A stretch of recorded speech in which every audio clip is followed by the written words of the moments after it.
बिस्मिल्लाहिर्रहमानिर्रहीम। अस्सलाम वालेकुम स्टूडेंट। जैसा कि आपको पता है पिछली वीडियो में हमने करीबन इसके 10 क्वेश्चंस किए थे, 9 क्वेश्चन किए थे। आज स्टूडेंट हम इस वीडियो में question number 10 most important topic था, इसलिए मैंने इसकी सेपरेट वीडियो बनानी चाहिए।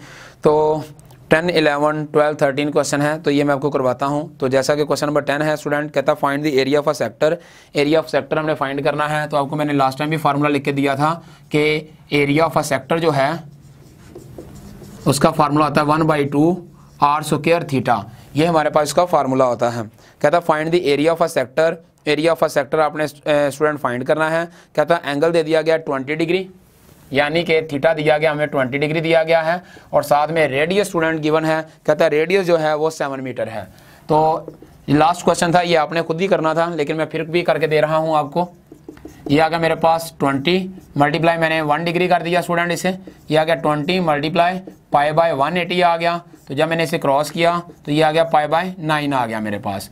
अब स्टूडेंट ये मेरे पास रेडियन की शक्ल में आ गया है। मैंने लिखा area of a sector, area of a sector is equal to है 1/2 r स्क्वायर थीटा। तो ये आ गया 1/2, r की वैल्यू स्टूडेंट मेरे पास 7 है। ये आ गया 7 का स्क्वायर, थीटा की वैल्यू मेरे पास π/9 है। अब स्टूडेंट हमने क्या किया, ये आ गया 1/2, ये आ गया 49, ये आ गया मेरे पास 3.14, और ये आ गया मेरे पास 9। स्टूडेंट चारों को मल्टीप्लाई कर देते हैं। मल्टीप्लाई करके जो हमारे पास आंसर आएगा वो हमारे पास हतमी आंसर होगा। तो area of a sector student तीनों का आ गया हमारे पास 8.55 सेंटीमीटर। पहले इसे 49 को इससे मल्टीप्लाई करें और इनको मल्टीप्लाई करके डिवाइड कर दें, ये हमारे पास आंसर होगा। अच्छा स्टूडेंट क्वेश्चन नंबर इसका 11 है। कहता है एक स्कर्ट है,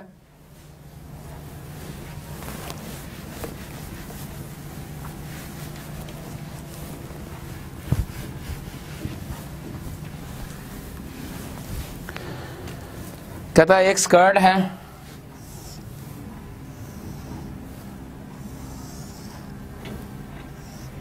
उसका एंगल 80 डिग्री का है और 2 लेंथ हैं। एक एंगल से उस जानिब ये 10 सेंटीमीटर की है, और एक मैं डार्क करते जा रहा हूं ये वाली, ये कहता है 56 सेंटीमीटर है। कहता है आपने इनका area of a sector find करना है। हमने कहा ठीक है जी। सबसे पहले मैंने रेडियस लिखा। मैंने कहा रेडियस इक्वल है स्टूडेंट, ये दोनों रेडियस हैं, दोनों को मैं ऐड कर लेता हूं। तो रेडियस 56 सेंटीमीटर प्लस मैंने 10 सेंटीमीटर कर दिया, तो इक्वल टू स्टूडेंट रेडियस मेरे पास आ गया 66 सेंटीमीटर। अब स्टूडेंट मुझे एंगल चेंज करना है, तो मैंने कहा थीटा इक्वल टू आपने मुझे दिया है 80 डिग्री। थीटा इक्वल टू आ गया 80 मल्टीप्लाई 1 डिग्री, तो थीटा इक्वल टू आ गया 80 मल्टीप्लाई π/180 आ गया। क्रॉस करने के बजाय डायरेक्ट मल्टीप्लाई कर देता हूं। तो स्टूडेंट ये मेरे पास आ गया। जब डायरेक्ट मल्टीप्लाई होगा, मैंने 80 को 3.14 से मल्टीप्लाई करके 180 पर डिवाइड किया, तो स्टूडेंट इसका जो आंसर मेरे पास है रेडियस का यानी कि एंगल का, वो मेरे पास आ रहा है 1.3963। थीटा इक्वल टू है 1.3963। ये इसका आंसर निकला है। कैसे निकला है चले मैं आपको एक बार लिख देता हूं, कहीं भूल ही ना जाए। ये आ गया 80 मल्टीप्लाई 3.14 डिवाइडिंग बाई 180। डिवाइड करेंगे तो थीटा इक्वल टू आ जाएगा आपके पास 1.3963। ये स्टूडेंट आपके पास आंसर आ गया इसका रेडियन की शक्ल में। अब मैं फार्मूले में पुट करता हूं 1/2, आर की वैल्यू स्टूडेंट मेरे पास 66 का स्क्वायर है, और थीटा मेरे पास आया है 1.3963। अब स्टूडेंट ये आ गया 1/, डायरेक्ट ही मैं इसको पुट कर लेता हूं, तो ये आ जाएगा मेरे पास 3041 सेंटीमीटर। 66 का स्क्वायर करेंगे आप, इससे मल्टीप्लाई करें और 2 पे डिवाइड करें, तो ये आपका आंसर होगा।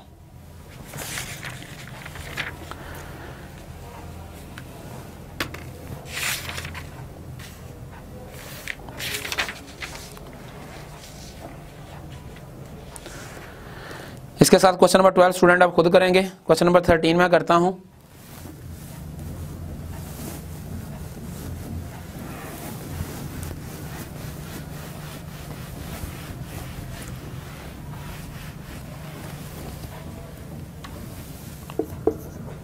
क्वेश्चन नंबर 12 भी कर देता हूं। क्वेश्चन नंबर 12 में स्टूडेंट वो कहता है find the area of a sector with the central angle 5/, अब खुद ही दिया हुआ उसने, कहता है π/5 थीटा है, रेडियन की शक्ल में दिया है, और कहता है इसका रेडियस जो है 10 सेंटीमीटर दिया हुआ है, कहता है रेडियस 10 सेंटीमीटर है। तो जब ये चीज़ दी हुई है, area of a sector find करना, हमने लिखा area of a sector is equal to है 1/2 r स्क्वायर थीटा, यह आ गया 1/2, r की वैल्यू स्टूडेंट मेरे पास 10 सेंटीमीटर है, स्क्वायर थीटा मेरे पास है π/5, यह आ गया स्टूडेंट 1/2, यह आ गया मेरे पास 100, यह आ गया π/5, मैंने इसे डिवाइड किया तो यह आ गया 1/2, यह आ गया 20 पाई, तो स्टूडेंट ये इससे क्रॉस हुआ तो ये आ गया मेरे पास 10 पाई, ये इसका आंसर आ गया। अच्छा स्टूडेंट, ये तो मैंने आंसर निकाल लिया जो मेरे पास आंसर था, और अगर आप इसे निकालना चाहते हैं पॉइंट की शक्ल में तो वो भी निकाल सकते हैं। अब उसने कहा था find the area of a sector, area of a sector of central angle this one था, कहता सर्कुलर रेडियस ऑफ 10 सेंटीमीटर था, तो ये हमने निकाल लिया। एरिया ऑफ अ सेक्टर में वैल्यू पुट की, तो वैल्यू पुट करने के बाद स्टूडेंट ये हमारे पास आंसर आ गया जो आपके सामने है 10 पाई। अब हम चलते हैं further next question number last की जानिब 13 की जानिब।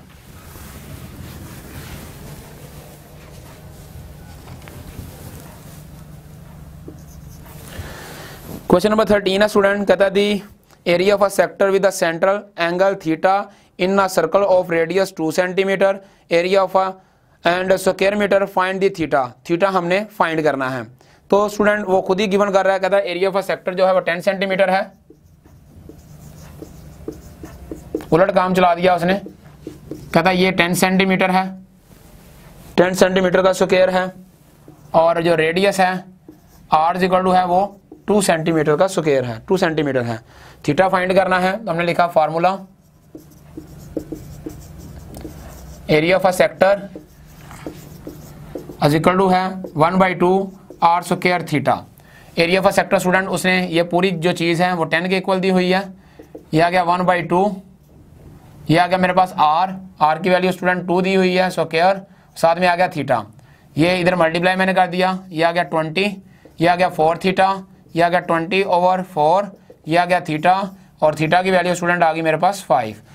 अच्छा स्टूडेंट, ये मेरे पास आंसर था। इंशाल्लाह नेक्स्ट वीडियो में मिलते हैं नेक्स्ट क्वेश्चन के साथ, नेक्स्ट एक्सरसाइज के साथ। तब तक के लिए इजाज़त दीजिए, अल्लाह हाफिज़।